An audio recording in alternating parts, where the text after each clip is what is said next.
पुढची बातमी पाहूयात। दोन आमदार असताना काँग्रेसनं विरोधी पक्षनेतेपद दिलं होतं। विरोधी पक्षनेते पदाबाबत सरकार निर्णय घेणार नाही असं सुद्धा नाना पटोले यांनी सांगितलंय।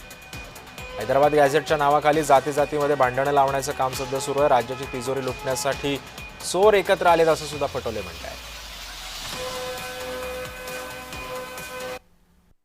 नाही, हे सरकार करणार नाही, त्याच्यामुळे त्या लॉलीपॉपच्या मागं काही आम्ही काय तर लागत नाही।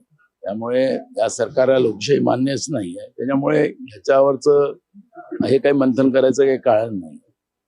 ज्या सरकारला लोकशाही मान्य नाही, जिथं आम्ही दोन आमदार असताना आम्ही विरोधी पक्षनेता काँग्रेसने त्या काळात दिलेला होता, पण यांना ते लोकशाहीच मान्य नाही। त्याच्यामुळे यांच्यावर ज्याला लोकशाही मान्य नाही त्याला लोकशाहीची भूमिका सांगण्यात काही अर्थ राहिलेला नाही।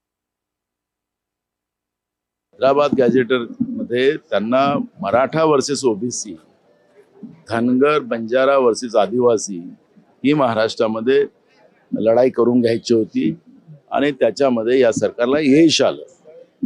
अनेक जिल्ह्यामध्ये अनेक गावांमध्ये या पद्धतीचे मोर्चे वेगळ्या वेगळ्या पद्धतीनं वेगळ्या वेगळ्या जातीच्या लोकांनी केलेले आहेत आणि त्याच्यामुळे राज्यामधलं जे आपसी मतभेद प्रत्येक जातीमध्ये निर्माण करण्याचं जे धोरण या सरकारने केलेलं होतं त्याच्यात त्यांना यश मिळालेलं आहे। निवडणुकीच्या काळामध्ये हे एकत्रित येतील की नाही येतील त्याच्यावरचं मला आता काही प्रतिक्रिया द्यायचं कारण नाही आहे आणि यांच्याबद्दलचा एक मोठा राग, कारण की हे राज्याच्या जनतेची तिजोरी लुटायसाठी हे तीनही चोर मौसरे भाऊ एकत्रित आलेले आहेत आणि अनेक घटनांमधून ते आता सिद्ध झालेलं आहे।